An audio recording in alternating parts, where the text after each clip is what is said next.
Hello everyone, I hope आप सभी लोग बहुत अच्छे होंगे। उतनी अच्छी तरीकों से आप सभी लोगों का पढ़ाई चल रहा होगा।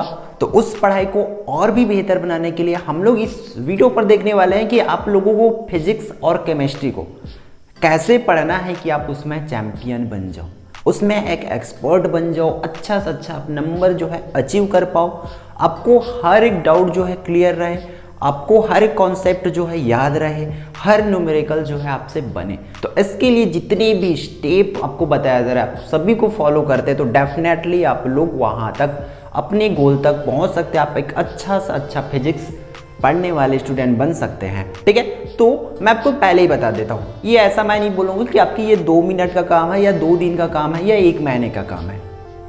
ना भाई ना, ये कोई ऐसा जादू नहीं होने वाला इसमें।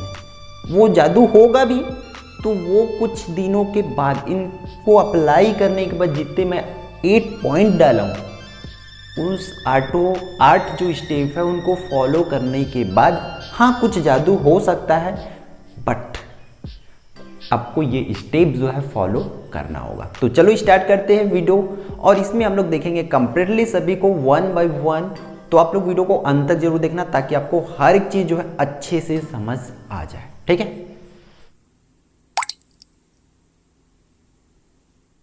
तो जैसे कि आप लोग देख पा रहे हैं, मतलब हमारा पहला पॉइंट क्या है, स्टडी एवरीडे।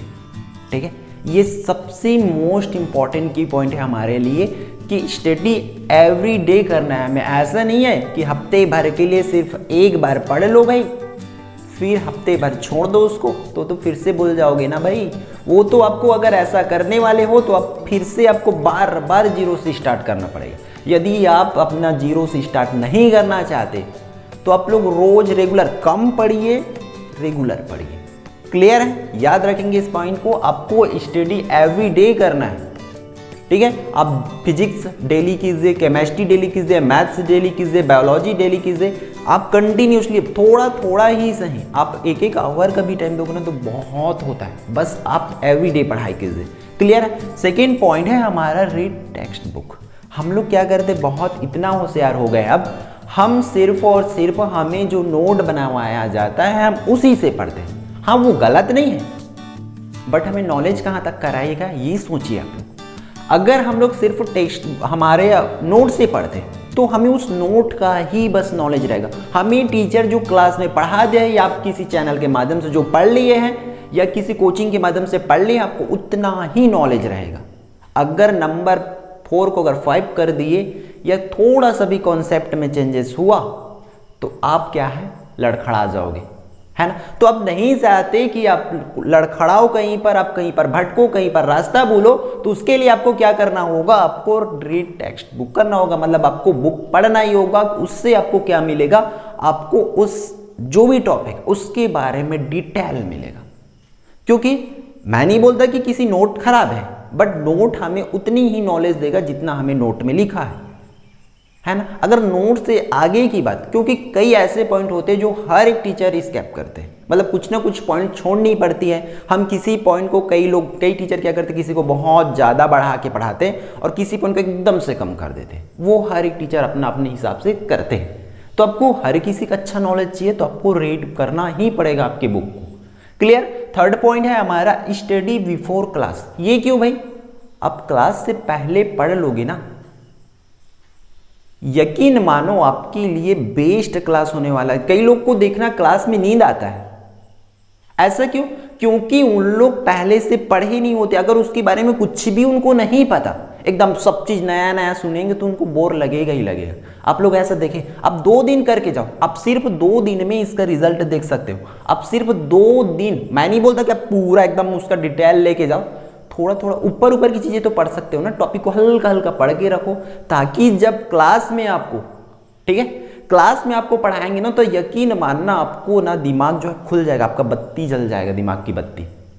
ठीक है, इसलिए आप लोग पहले से कोई सा भी सब्जेक्ट हो, केमिस्ट्री की बात करूं, चाहे फिजिक्स की बात करूं, चाहे मैथ्स बायोलॉजी, कोई सा भी सब्जेक्ट हो, चाहे आप आर्ट की भी स्टूडेंट हो, कोई सा भी सब्जेक्ट के स्टूडेंट हो, अगर आप लोग पहले से पढ़ के जाते हैं, अगर थोड़ा बहुत भी नॉलेज रहेगा तब आप इसको अच्छे से कर सकते हैं। जैसे कि अगर हमें किसी व्यक्ति से मिलने जाना है, मान के चलो कोई एक ऐसे व्यक्ति जिसको हम लोग थोड़ा बहुत जानते हैं उसके बारे में, तो बात करना उससे आसानी होगा। अगर उसके बारे में हम लोग थोड़ा बहुत जानते लेकिन उसके बारे में अगर कुछ भी नहीं जानते तब क्या करेंगे, बात कैसे चालू करें, क्या करें, कुछ समझ ही नहीं आएगा ना।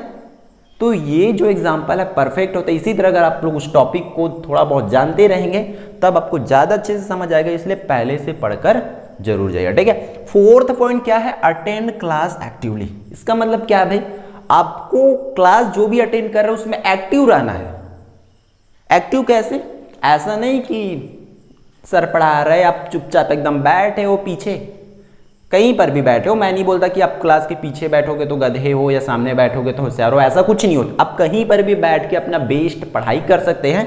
बस आपको क्या करनी है, आपको एक्टिव रहना है। मतलब जो सर जो भी क्वेश्चन पूछ रहे हैं लाउडली, अगर कोई भी चीजें पूछ रहे हैं कि फिजिक्स क्या है तो आपको फिजिक्स फटाफट जवाब देना है। बाकी बच्चे दे रहे हैं ऐसा नहीं, उन लोग तो बता ही रहे मेरा क्या है, नहीं बताऊंगा तब भी चलेगा, नहीं आपको भी बताना है। अगर कुछ भी यूनिट पूछ रहा है आपको फटाफट जवाब देना है, क्रॉस क्वेश्चन करना है। वैसे भी एक्टिव कैसे रहोगे, अगर आप थोड़ा बहुत पढ़ के जाए रहोगे तो आप एक्टिव रहोगे, है ना।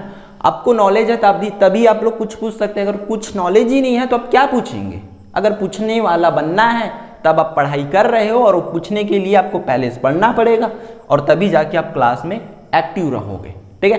क्लास में एक्टिव रहने का बहुत बड़ा है। अगर आप लोग को पता है, अगर फिजिक्स पढ़ते हैं तो हम लोग को जानते ही हैं कि आपको एक एक वर्ड का डेफिनेशन पता होनी चाहिए। अगर हम लोग बोल दें लंबाई, ऐसा नहीं है लंबाई है तो लंबाई ही है वो, हमें लंबाई का डेफिनेशन भी पता होनी चाहिए, उसका हर एक चीज, उसका यूनिट पता होनी चाहिए, उसकी ये सही मात्रक पता होनी चाहिए, हर एक चीज पता होनी चाहिए। तो इस तरीके से आपके दिमाग में वो आनी चाहिए। अगर नहीं है तो तुरंत पूछो, सर ये क्या होता है भाई, ऐसा यूनिट ऐसा क्यों है, दूसरा क्यों नहीं है। हाँ, इस तरीके से आप क्वेश्चन कीजिए, आपको डेफिनेटली अच्छा रिस्पांस मिलेगा, आप चैंपियन बन सकते हैं। क्लियर, ठीक। अगला जो है हमारा सॉल्व एग्जांपल, ये जो है हमारे न्यूमेरिकल वाले सब्जेक्ट होते हैं उसके लिए परफेक्ट होने वाला है। कैसे भाई, देखो सॉल्व एग्जांपल को क्यों करने के लिए बोल रहा हूं मैं, सॉल्व को क्यों नहीं, सॉल्व करोगे तो देखो, लेकिन इसको आपको एक करेक्ट वे पे करना पड़ेगा, सही एकदम परफेक्ट मैनर पर। कैसे, हम लोग क्या करते हैं, हम एग्जाम्पल को लेकर उठाते, ले लिए बुक का उठा लिया, हाँ ये बनेगा, ऐसा नहीं करना है आपको। आप आंसर को छुपा के रखो, आंसर को बिल्कुल भी ना देखो, बिल्कुल भी ना देखो क्वेश्चन से पहले, ठीक है। आप उसको पहले बना करके तो देख लो आपसे बनता है भी कि नहीं बनता, आप कितने गहराई पे हो आपको यही पता चल जाएगा, क्योंकि आंसर आपके पास है ना। इससे क्या फायदा होगा, अगर नहीं बना तो आपको एक रास्ता पता चल जाएगा कि मैं क्या गलती कर रहा था, देखोगे। अगर बन गया ना तो डेफिनेटली देखना आपको क्या मिलेगा, एक नया रास्ता मिलेगा कि अरे बुक में ऐसा बनाया था मैं ऐसा बना दिया, अरे वाह ये ऐसा भी बनता है, अरे मैं तो बहुत बड़ा बनाया हूँ, बुक में छोटा बनाया, इस टाइप से आपको मिलेगा। इसलिए आप लोग सॉल्व एग्जाम्पल्स जरूर कीजिए, क्योंकि आपके पास बुक है और टेक्स्ट बुक पढ़ने वाले, तो यही सब चीज तो एक्स्ट्रा करना है ना आपको। क्लियर है, फिजिक्स के लिए हो, केमिस्ट्री के लिए हो, किसी भी सब्जेक्ट के लिए, ये हमेशा हर एक सब्जेक्ट के लिए अप्लाई होता है, जितने भी रूल्स मैं बता रहा हूँ। हमारा 6 नंबर क्या बोल रहा है, सॉल्व प्रॉब्लम्स मोर। आपको अब क्या करना है, बुक्स पढ़ना है, टॉपिक के बाद उस टॉपिक से रिलेटेड जितने भी प्रॉब्लम्स है, ठीक है, क्वेश्चन आपके बुक में दिया रहता है, उसको आप माइंड में रिवाइज कीजिए, सोचिए अरे इसका आंसर कैसे हो सकता है। अगर जहां 1% भी डाउट हो रहा है ना, आपको क्या करना है, क्लास जा करके अपनी टीचर से पूछ लेना है भाई, उसको पूछोगे तभी कोई टीचर एक्स्ट्रा चीजें बता पाते हैं, है ना। वरना कोई भी अगर आप लोग किसी टीचर से नहीं पूछोगे, अपनी बातें नहीं रखोगे, तब तक वो टीचर सिर्फ बुक में जो नॉलेज है वही आपको डिलीवर करते रहेंगे। अगर आप लोग क्रॉस क्वेश्चन करते रहेंगे तो वो भी अपने से एक्स्ट्रा चीजें आपको डिलीवर करेंगे, एक्स्ट्रा चीजें आपको बताएंगे। क्लियर। फिर अगला है 7 जो है डिस्कस एंड एक्सप्लेन। मैं ये सबसे बेस्ट है हर एक सब्जेक्ट वालों के लिए। आप कोई से भी टॉपिक उठाओ, उसको डिस्कस करो अपने दोस्तों के साथ, डिस्कस जरूर करो कि हाँ भाई ये ऐसा क्यों हुआ, क्या हुआ। अगर आप लोग, जैसे कि हम लोग कोई से भी टॉपिक उठा लेते हैं, ठीक है, हम अगर उठाते हैं न्यूटन लॉ के बारे में, न्यूटन के जितने भी लॉ उनके बारे में, तो वो क्यों हुआ, कैसे हुआ, एक्चुअल में आया कहाँ से, कब आया, उसके बारे में डिस्कस हो रहा है। ऐसा क्यों हुआ, ऐसा हम लोग बाकी जगह पर और कहीं अप्लाई कर सकते हैं क्या, इस तरीका से डिस्कस करो, फिर उसी में एक्सप्लेन लिखो। अगर आपको कोई टॉपिक समझ आ जाता है ना, तो अगर आपको उस टॉपिक समझ आ गया, आप उस टॉपिक को परमानेंटली अपने माइंड पर रखना चाहते हैं, तो उसको आपको एक काम करना है, आप उसको किसी एक को समझा दो। यकीन मानो आप जिंदगी भर नहीं भूलने वाले उसे, बस समझा दो। जिंदगी भर नहीं, कम से कम उस क्लास तक, कुछ दिनों तक, 10 साल 15 साल तक तो याद रहेगा आपको। बस आप उस टॉपिक को किसी को समझा दो, भाई इसमें ये होता है, आपको ऐसे ऐसे करना होता है, इसका ये होता है, बस समझाने की कोशिश करो। एक बार आप लोग किसी टॉपिक को आप समझा दिए तो यकीन मानो आप नहीं भूलने वाले हो उतनी आसानी से, ठीक है। इसलिए डिस्कस कीजिए। अगर आपको कोई टॉपिक समझ आ गया तो अगर दूसरे बंदे नहीं आया उनको समझ, तो आप उनको जा करके समझाने का कोशिश कीजिए अपनी तरफ से। हाँ भाई इसमें आपको ये करना होगा, ये कॉन्सेप्ट आपको अप्लाई करना होगा। क्लियर है? देख अब बात कर लेते, इतना सब चीजें जरूरी इसलिए क्योंकि अगर आपको साइकिल सीखना है, आपको साइकिल उसका मैनुअल नहीं देखना पड़ेगा कि साइकिल कैसे चलाना है, क्या करना है। अगर चैंपियन बनना है आपको तो आपको रणभूमि पर उतरना ही पड़ेगा। बिना रणभूमि पर उतरे आप लोग चैंपियन नहीं बन सकते। अगर आपको फिजिक्स चैंपियन बनना है तो आपको बुक्स पढ़नी पड़ेगी, प्रॉब्लम सॉल्व करनी पड़ेगी, क्लास में एक्टिवली रहना पड़ेगा, स्टडी बिफोर करना ही पड़ेगा, मतलब हर एक पॉइंट को करना ही पड़ेगा। कोई भी सब्जेक्ट में आप चैंपियन बनना चाहते हो तो आपको रणभूमि में उतरना ही पड़ेगा। क्लियर है? तो इन सभी चीजों को रखना। फिर लास्ट में हमारा पॉइंट है क्या? Get help from YouTube. अब भाई इतना टॉपिक जब करोगे तो आपको कहीं ना कहीं तो डाउट आएगा। पढ़ाई करोगे तो डाउट जरूर आएगा, ऐसा नहीं है कि डाउट नहीं आएगा। डाउट आएगा तो आपको हेल्प कहां से लेना है? यूट्यूब से लेना है। भाई इतने लोग लगे हुए आपको पढ़ाने के लिए कि पूछो मत। अगर एक टॉपिक भी लिख दोगे ना तो उसका हजारों वीडियो आपके सामने आ जाएगा। तो आप YouTube से हेल्प लीजिए क्योंकि फ्री ऑफ कॉस्ट आपको मिल रहा है और सबके पास तो अब मोबाइल है। वो जमाना गया जब मोबाइल नहीं था, अब सबके पास मोबाइल है।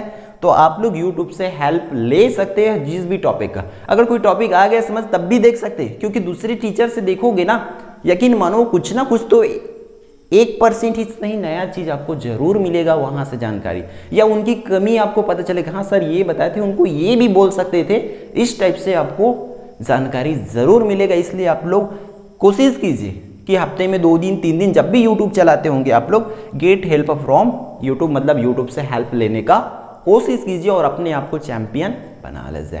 ठीक है? तो आई होप ये वीडियो जो है आपके लिए यूजफुल हुआ होगा, रहा होगा और है भी। अगर आप स्टेप को फॉलो करोगे तो यकीन मानो एक दिन वीडियो में वापस आकर के जरूर बताओगे कि हाँ मैं चैंपियन बनने लायक हो गया हूं या बन गया हूं करके।